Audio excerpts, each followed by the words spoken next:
Lat Dior Ngoné Latyr Diop, figure centrale de notre panthéon national. Ces hauts faits d'armes dans la résistance anticoloniale en ont fait un héros national du Sénégal. Le Damel du Cayor a tenu tête à la France coloniale durant plus d'un quart de siècle. Il a accompli cet exploit avec des moyens techniques et militaires relativement limités, dans un contexte d'offensive généralisée des puissances impériales européennes décidées à se partager l'Afrique, continent que le commerce atlantique de la traite des esclaves avait déjà durement éprouvé. Partout sur cette terre d'Afrique, ce monument commémoratif aurait pu trouver sa place, mais nulle part mieux qu'à Thiès, il ne pouvait être érigé. Il y fait l'écho à l'avenue éponyme du héros national déjà situé au cœur de son espace urbain. C'est bien à Thiès, à l'époque un village du Tchangin, toponyme aujourd'hui déformé en Diakhène, que le Damel à peine élu rassembla son armée en vue de restaurer la souveraineté du Kayor sur les provinces amputées du royaume par la colonie. Nombreux furent les combattants qui tombèrent au champ d'honneur en ce jour mémorable du mois de mai 1863. Ce fut là tout le début d'une carrière politique exceptionnelle de plus d'un quart de siècle de luttes acharnées menées par Lat Dior Diop pour la défense de la souveraineté de son pays.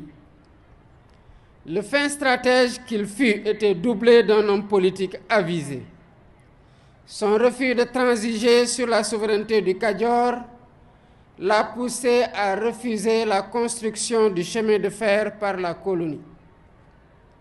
Dégelé, où il rencontra son destin, relève plus des divisions de la classe politique du royaume que de la puissance de feu de l'armée coloniale.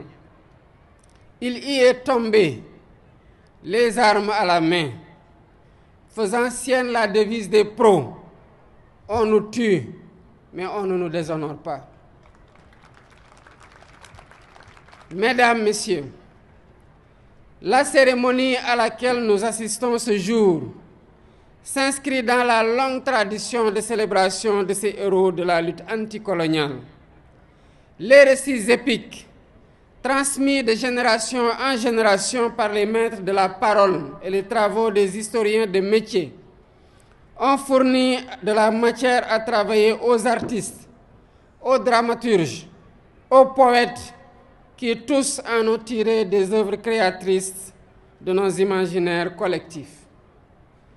À la suite du président Amadou Cissé Dia, qui a galvanisé la génération des indépendances avec son œuvre Les derniers jours de Lat Dior, suivi de la mort du Damel, Thierno Ba nous a invités à vivre une valeur cardinale portée par le Damel dans la pièce de théâtre intitulée Lat Dior, le chemin de l'honneur.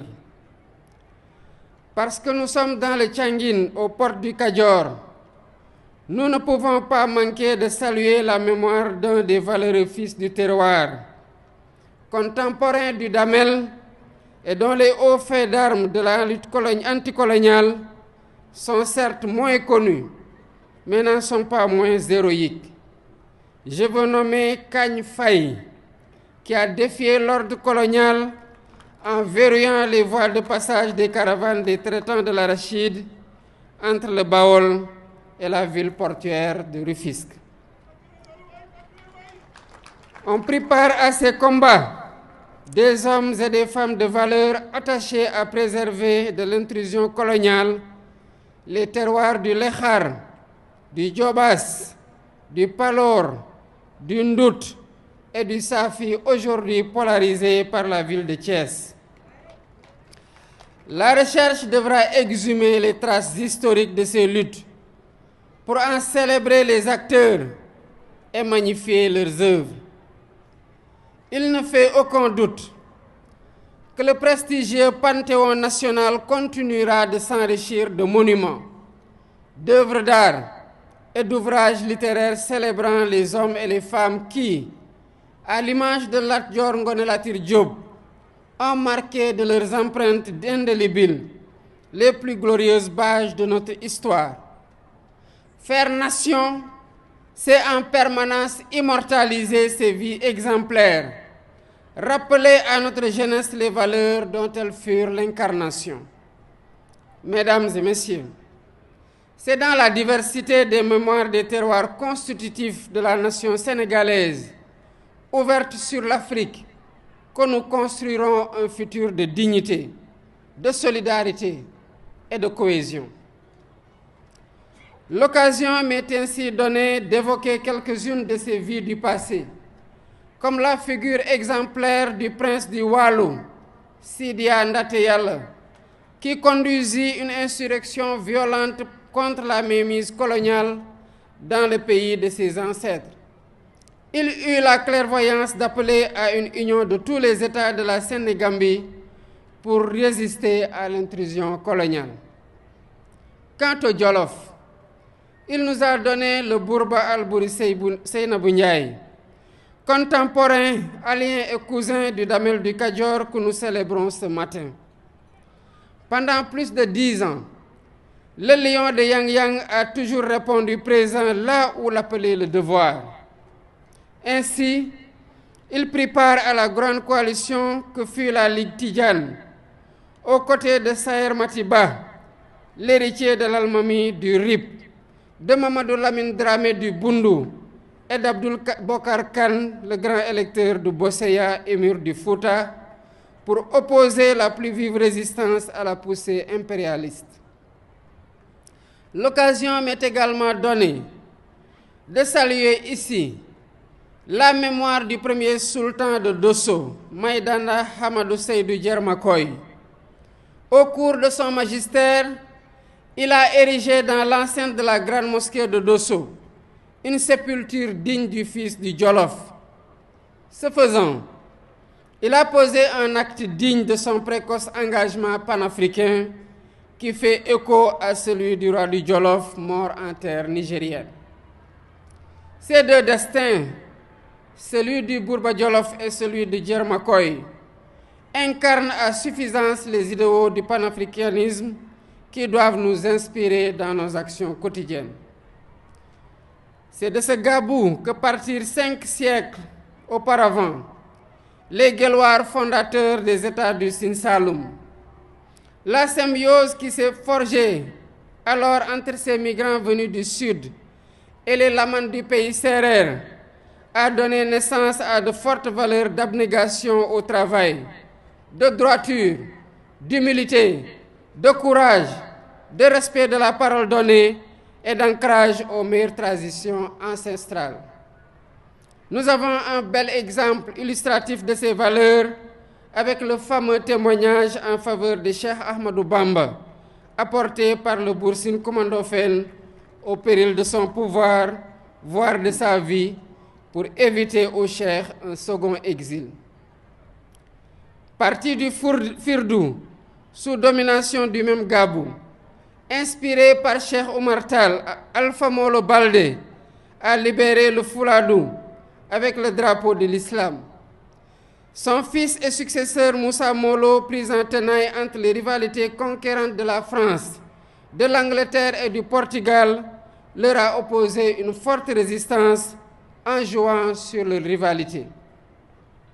Quant à la Basse-Casamance, elle nous donne une leçon de longue résistance populaire contre l'intrusion coloniale.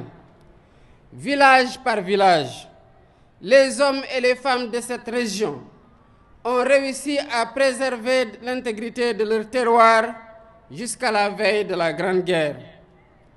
Aline Sitoé Diatta, la dame de Cabrousse, a repris le flambeau qui ne s'est jamais éteint. L'histoire retiendra de cette figure historique décédée en déportation au Soudan en 1944 sa farouche lutte contre la remise en cause de la civilisation agraire du terroir, base de la souveraineté alimentaire. Des hommes nouveaux ont repris l'étendard de la lutte, à travers la formation de communautés religieuses adossées sur une spiritualité inaccessible aux armes du colonisateur. Ils ont fait échec à son projet d'aliénation culturelle, analysé comme le plus grand cancer, le plus grand danger porté par la colonisation. Cheikh Sadbou, Amadou Ngoné Ndak Seck, Cheikh Abdoulaye Niass, Cheikh Bou Kounta, Seydi El Hadji Malick Sy, Cheikh Ahmadou Bamba Mbacké, Limamou Laye Thiaw ont apporté une réponse efficace à la crise des sociétés sénégambiennes de la fin du XIXe siècle. Cette réponse trouva ses assises sur la production d'une alternative intellectuelle et religieuse au projet colonial. Ils ont ainsi réussi à préserver l'essentiel, c'est-à-dire la foi en Dieu, les valeurs cardinales du travail, de la droiture, de l'intégrité, nourries par les textes des penseurs soufis. Ils sont alors devenus les figures emblématiques de la résistance culturelle et non violente à la domination coloniale et le refuge de tous ceux qui, déboussolés par les turbulences politiques et sociales, cherchent refuge auprès d'un maître pour donner sens à leur vie. Cet héritage se perpétue de génération en génération dans les daras, appelés à entrer en symbiose avec l'école attendue de la réforme à venir du système éducatif sénégalais. Donner ce poids aux daras, c'est renouer avec la longue histoire du mouvement maraboutique, tel qu'il apparaît dans ces pages d'histoire. Sa plus grande victoire intersénégalaise est advenue au Fouta, avec la révolution Torodo de 1776, conduite par les deux grandes figures que sont Thierno Souleymane Baal et Abdoul Kadir Kane. Formés à Pire, à Koki, au Fouta Djalongo, au Bundu et dans les Zaouïas de la Mauritanie, les révolutionnaires ne se sont pas enfermés dans leurs livres au contenu maîtrisé. Ils ont élaboré et mis en œuvre un programme de transformation radicale du Fouta, en instituant un système politique électif et décentralisé d'une étonnante modernité. Toutefois, c'est l'éducation qui s'érige comme levier principal de la transformation du système social, avec la mise en place d'un puissant réseau scolaire qui irrigue le Fouta du Dimar au Damga. L'État, comme les collectivités locales, ont pour mission d'enseigner et de faire connaître ce long héritage, dans toute sa complexité, pour inspirer les politiques de transformation de notre société. Mesdames et messieurs, l'initiative du maire Babacar Diop est à citer en exemple à tous les édiles des collectivités locales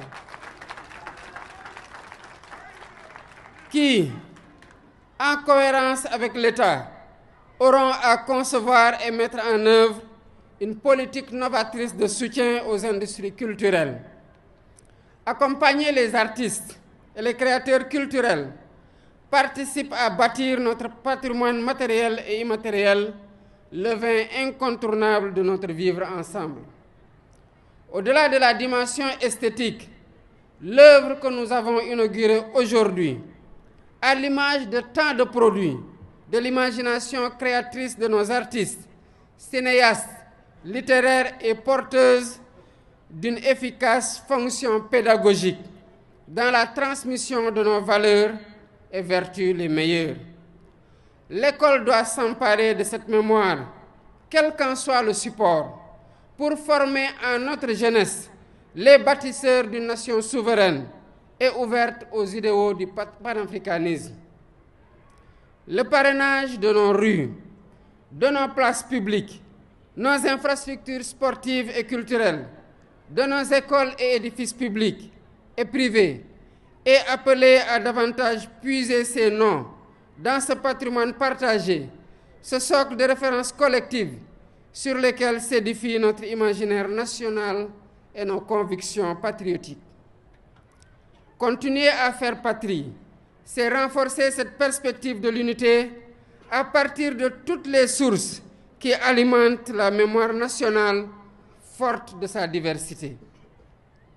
Aujourd'hui, nous célébrons Lat Dior Ngoné Latyr Diop, dans une ville où se sont écrites des pages glorieuses de notre histoire. Mesdames et messieurs, Thiès est aussi la ville des cheminots qui se sont illustrés dans tous les combats pour la liberté et la justice sociale. Ils ont payé au prix fort cet engagement militant. Sembène Ousmane a immortalisé la longue grève des cheminots de 1947 dans une œuvre devenue classique, Les bouts de bois de Dieu. Moins connue est la grève de 1938, qui s'est achevée dans un bain de sang le 27 septembre de la même année. Un autre massacre colonial que vous avez immortalisé, Monsieur le maire, avec l'érection d'un monument au bout de l'avenue Aïnina Fall, à l'entrée de la cité Ibrahima Sarr, du nom d'un des leaders de la grève de 1947. Nous étions au crépuscule du Front populaire. Les prodromes des heures sombres de la Deuxième Guerre mondiale assombrissaient l'horizon. Est-il besoin de le rappeler? Le conflit mondial s'est achevé pour l'Afrique avec le massacre de Thiaroye, des tirailleurs sénégalais, le 1er décembre 1944. Nous venons d'en commémorer le 80e anniversaire afin que jamais ne s'éteigne la contribution des hommes et des femmes d'Afrique à l'édification d'un monde toujours plus humain parce que plus juste.